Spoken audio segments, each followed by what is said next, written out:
Well, here in the Northwest, we are known for foods like apples and potatoes. But we also happen to grow some pretty fantastic and interesting mushrooms around here. And my next guest is quite a fan of the mushrooms. Alison Pouliot is the author of Meetings with Remarkable Mushrooms, and she joins me now along with some of her very famous fungi friends. These are some funky fungi you got here. They are indeed. They're astonishing. All right, look at this. I went, wowza. What is this one here? It's beautiful. So let's talk about this. Why are you such a big fan of mushrooms? Oh, because they're so cool. They hang the planet together. They support our terrestrial ecosystems, and so many are good to eat. Right on. You just said they're like as important as bees. They are more important than peas. They underpin forests. They underpin terrestrial ecosystems. They do astonishing things. They filter water. They connect up trees, and they provide medicines, food, wine, beer. Yeah. What is there not to love about them? What is there not to love about? I mean, and they look cool. Done. All right, mushrooms, you're the best. We're done with this interview. No, I'm just kidding.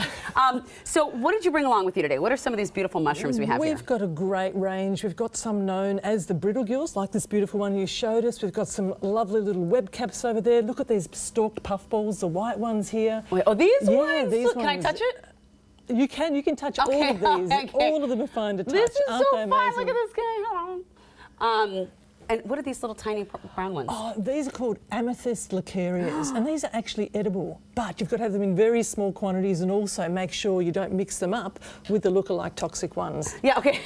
So this is a good point. I'd like to ask you about this. So I was just telling you when I was in the forest with my kids this last week, we found some beautiful tiny little mushrooms, these beautiful white ones. And I was yelling, don't touch that to my kids, because I don't know what's poisonous and what's not. Is there any way of telling if you're not, Look, unfortunately, they don't tell us that it's edible or toxic when we see them. You have to know how to identify them. And those little white ones you mentioned, they could be something called a fibre cap, which is very, very toxic. So unfortunately, there's no hard and fast rules about what's toxic, what's edible. You've got to do your apprenticeship. Take your time to get to learn to know them and what to recognise. You have to read this book is what you need to do. You need to read Alison's book. So what can people find in it? All sorts of things. This is all about what fungi are, what they do, why they matter, why they're important, and it's a bit of a mushroom travel guide around the world. So it's set here in the Pacific Northwest, it's set in the Australian deserts, it's also set in the glaciers of Iceland. And you're going to see some incredible mushrooms like this one here. Look, that's a mushroom! What is it doing?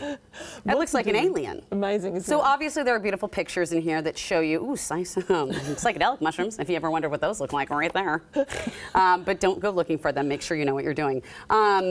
So anyway, let's talk about this. What are some facts about mushrooms that would surprise people? Well, for a long time, people thought they were plants. We now know they're not plants. They're actually closer to animals than plants in terms of how they're built, what they do. I'm sorry, what? Well, they don't photosynthesize. So plants have chlorophyll. They rely on the sun. Yeah.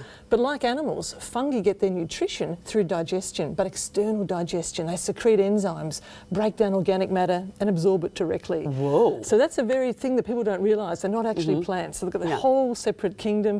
And also they put this architecture in the soil through their mycelium, the underground bit, and actually connect up different plants within the ecosystem. So they underpin the architecture of our soils that support forests and all our ecosystems. Oh my gosh. And also they're found in the ocean. Not mushrooms, but microfungi. So the ones that we can't see without a microscope. So amazing, astonishing facts you'll discover when you start to delve into the kingdom of fungi. This is like one of those fancy plants in that crazy movie I can't remember that lights up and glows, that like connects the whole world. Indeed. This is really fascinating. What do you think when, I guess, looking at mushrooms when people see them in their garden or their yard, is it important to kill them immediately? Look, are they? Often exactly the opposite. So often the default response is, there's mushrooms in my yard, something is too much wrong. water or something. But it's the opposite. If you've got fungi there, it means you've got good soils, that you're looking after your garden. It's a positive sign. So I had no idea. Yeah, yes, that's a good thing. Also means you've got more fairies. Well, that's important. 100%. I knew that. I definitely knew that. That's what I said. You get rid of those mushrooms, fairies are going to come after you. What are your favorite mushrooms to use to cook with? Probably the same ones that are the favourite here in the Pacific Northwest. So the king mushrooms, what a magnificent fungus to eat. Your matsutake, wonderful. The chanterelles, they're such a wonderful colour and soft, sweet. Aren't they sensational? So they're pretty up there. There's a big difference between what's edible and what's palatable. So there's many mushrooms we can eat, but there's only a few that you really like the want lion's to eat. mane. That's a fantastic one as well. That's a good mushroom. Indeed. Yeah, and I like that favourite. mushroom. That's interesting. There's palatable, and what makes it not palatable? It just tastes like dirt? I guess edibility means you can eat it, you can consume it, but it doesn't have wonderful, intense flavour, or doesn't have a fabulous texture. Maybe it's a bit too dry or hard or rough, but you want both a good texture and a good depth of flavour as well. Well, now you just make me want to eat mushrooms for dinner, but not the ones in my yard. That's for the fairies only. Indeed. Thank you so much. I'm so thrilled to read more of your book and to find more about just all the mushrooms across hemispheres. The pictures are amazing. Go check it out. And just a reminder, my friend, Alison is holding an author event tonight, Monday, October 30th at 7 p.m. at the Elliott Bay Book Company on Seattle's Capitol Hill. Very unique, so much fun. Go check it out.